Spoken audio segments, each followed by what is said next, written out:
The Borders Group Incorporated was once one of the most well-liked suppliers of books, music, videos, and other entertainment, educational, and informational goods. In terms of choice, shareholder value, ambience, service, innovation, and community involvement, Borders used to be many people's go-to option. At their height, Borders superstores offered a wide variety of books, plenty of space for browsing, coffee shops, and even community outreach initiatives. Their all-time high stock price was $41.75, which is quite a number. But unfortunately, their breakthrough didn't last that long. We first must go back to its origins to understand its eventual decline better. Chapter 1. Early History. Lewis and Tom Borders established Borders Books in 1971. The bookstore was located in Ann Arbor, Michigan, selling second-hand and pretty old books. The shop quickly became reasonably popular. People were starting to use it as a hangout place that was building a reputation for having a broad selection of books, fantastic staff, and top-notch service. It had developed into an iconoclastic, funky bookstore. After they saw success in the Ann Arbor location, the two brothers were encouraged to enter additional markets and focus on the untapped suburban market. The Borders brothers later opened a few bookstores in Atlanta, Indianapolis, and Michigan over the course of several years. Additionally, Lewis and Tom established a wholesale company called Book Inventory Systems, BIS, which grew successfully. The business eventually started opening stores all over the country. Lewis and Tom launched their first large-scale, prototype retail store in 1985 while experimenting with the concept of a superstore. Due to its popularity and the emergence of similar rival businesses, the retail book market was turned on its head. The superstore model switched sales from independent booksellers and small, indoor mall-based stores to the new, massive chain superstores. The brothers' business was turning a profit of $1.9 million from sales of $32.3 million in 1988 thanks to their 5 Midwest bookstores and the thriving service used by 14 bookstores. However, the brothers were not satisfied and desired even more expansion. Lewis and Tom knew this guy named Robert DiRomualdo. They decided he would be the perfect person to carry out their vision of making the Borders brand a household name. DiRomualdo was a Drexel Institute of Technology graduate with a Harvard MBA. Before taking the helm at the renowned food retailer chain Hickory Farms, DiRomualdo held several marketing and merchandising positions at Little General Stores and Acme Markets. The industry was ready for the expansion Lewis and Tom Borders planned when DiRomualdo joined their business in 1988. Book retailers experienced unheard-of growth in the late 1980s and early 1990s. Sales for the top 2 chains in the nation exploded from $59 million in 1989 and only 31 units to almost $1.4 billion in 1994 and 350 units. That is an astounding compound annual growth rate of 87%. DiRomualdo, an appointed chief executive and president in 1989, took advantage of these conditions by opening 14 new stores over the following 3 years. Analysts regarded Borders as the best book superstore chain of the 1990s after DiRomualdo made it a household name in the Midwest within a short period of time. Chapter 2. National Status. The size of Borders had quadrupled by 1992 and was starting the complicated process of going public. This is where the Kmart Corporation came in. They were a massive American retail company that owned many nationwide department stores and sold items such as clothes, toys, home decor, electronics, and bedding. At this time, Kmart had just acquired Walden Books and sought to diversify its book retailing division further. Although they remained investors, Lewis and Tom Borders sold their company in October 1992 to this company, and as a result, Borders became a wholly owned subsidiary of Kmart.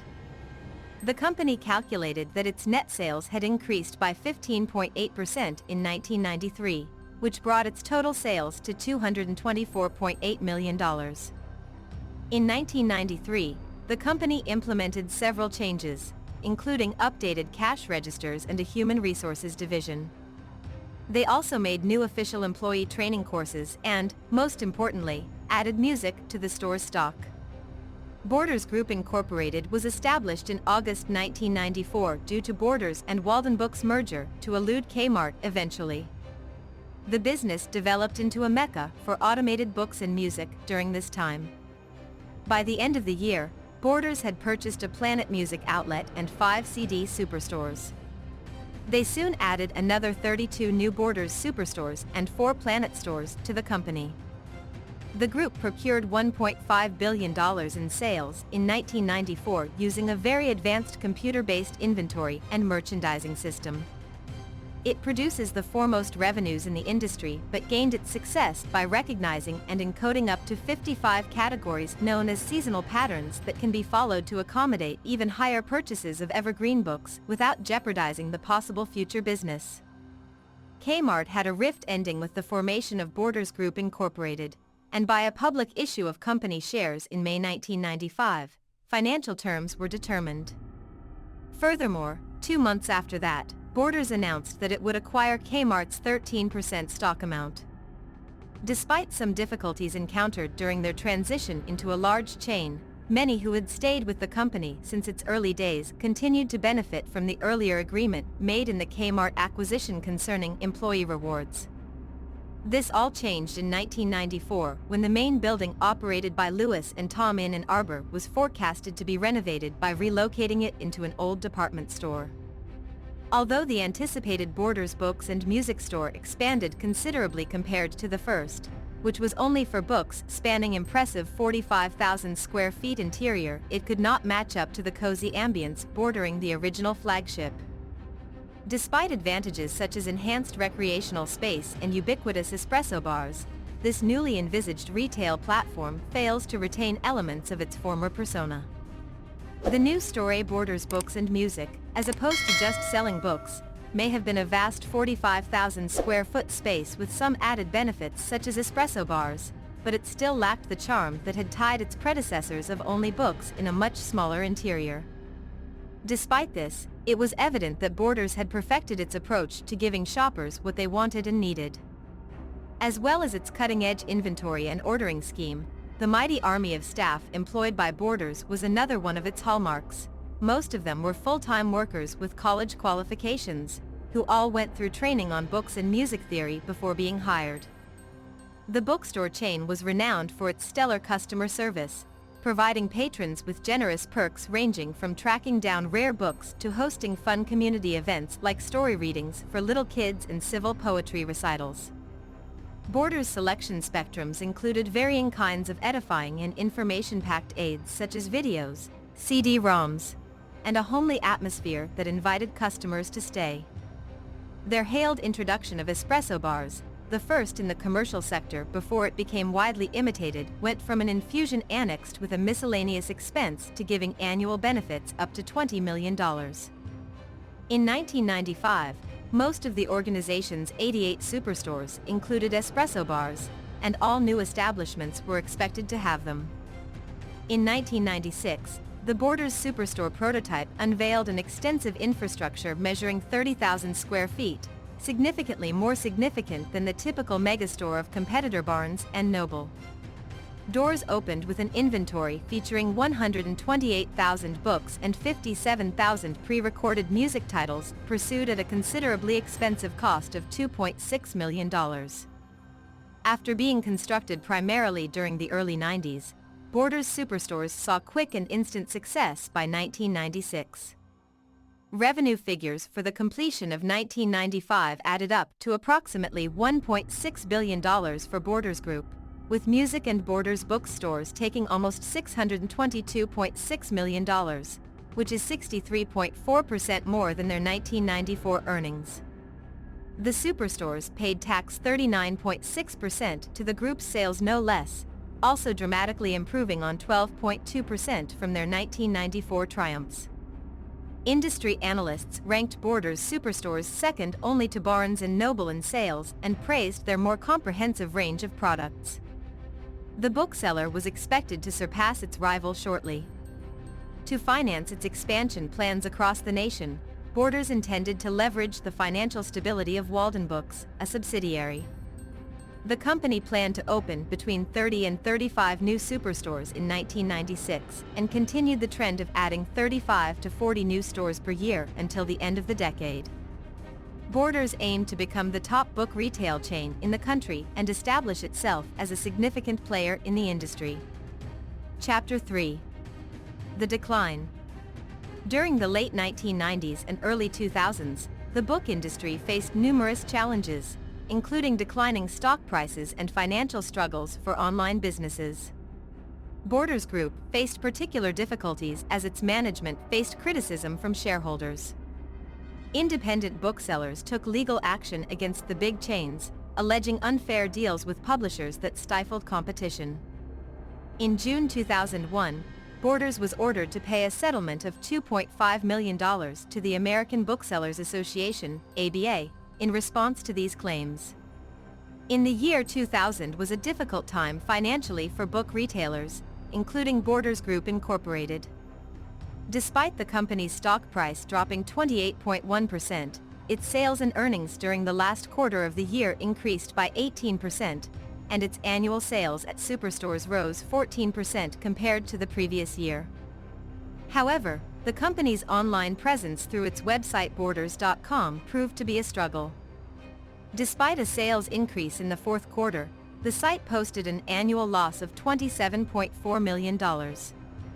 The site also reported losses in the fourth quarter of 1999 and 2000, resulting in a yearly loss of $18.4 million for 2000.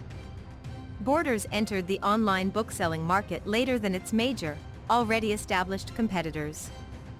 The company and others in the industry faced losses due to the retreat from discounting online purchases and selling books below operating costs.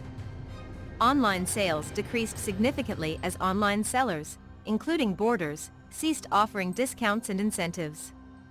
In April 2001, Borders Group Incorporated closed its online store and partnered with Amazon.com. Amazon agreed to handle inventory, content, and customer service for the new Borders.com, while Borders Group developed plans to drive sales for the site.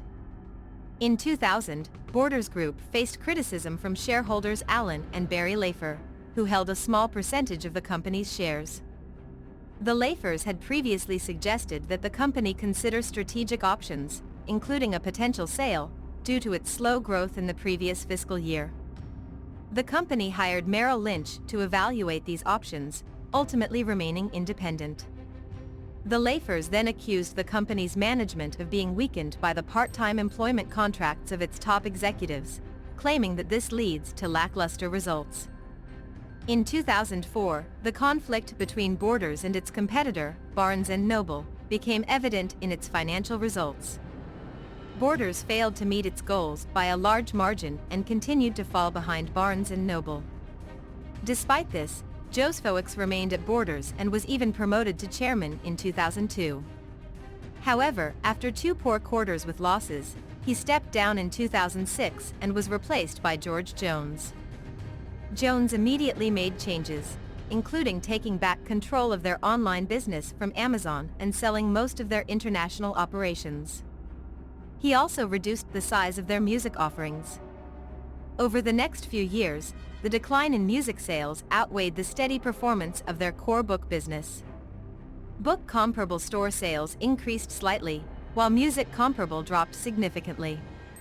Jones took over as the head of Borders to streamline costs and resolve problems with the Walden division. At his appointment, Walden was seen primarily as a source of income for the superstores. In 2005, the unit was still breaking, despite a reduction in Walden locations. By changing the product mix and stepping up the store closing program, Jones tried to reverse the situation. He wanted to prove that a smaller, well-managed Walden group could be profitable in malls, but this effort ultimately proved unsuccessful.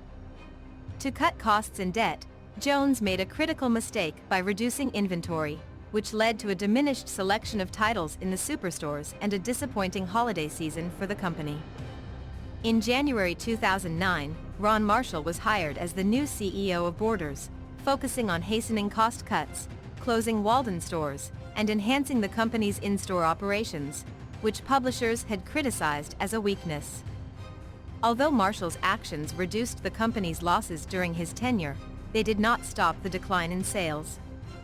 The company did not have a solid digital strategy and only began to take it seriously in 2010 with its partnership with Kobo and the launch of its e-bookstore, but by then, it was already too late.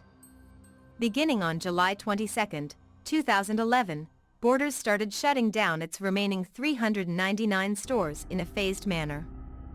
By September 2011, all business operations had come to a halt. Chapter 4. Lessons to learn from the rise and fall of Borders. Businesses in the retail sector should take note of the rise and fall of Borders. The company once dominated the book-selling market, but it could not adjust to how the sector was changing, particularly the move toward digital. Borders fell behind the competition in putting into practice an effective digital strategy. The company's failure to manage costs and implement necessary changes also played a role in its demise. Its failure serves as a reminder of how critical it is to innovate continuously and stay ahead of market trends.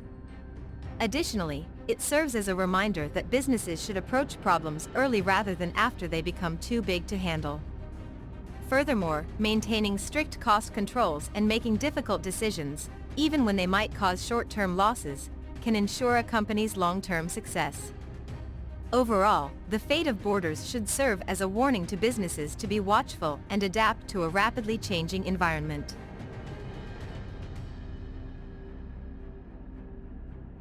Thank you for watching. If you enjoyed this video, don't forget to give it a thumbs up and subscribe to our channel for more content like this. You can also visit our website riseandbust.com for more videos and stories like this.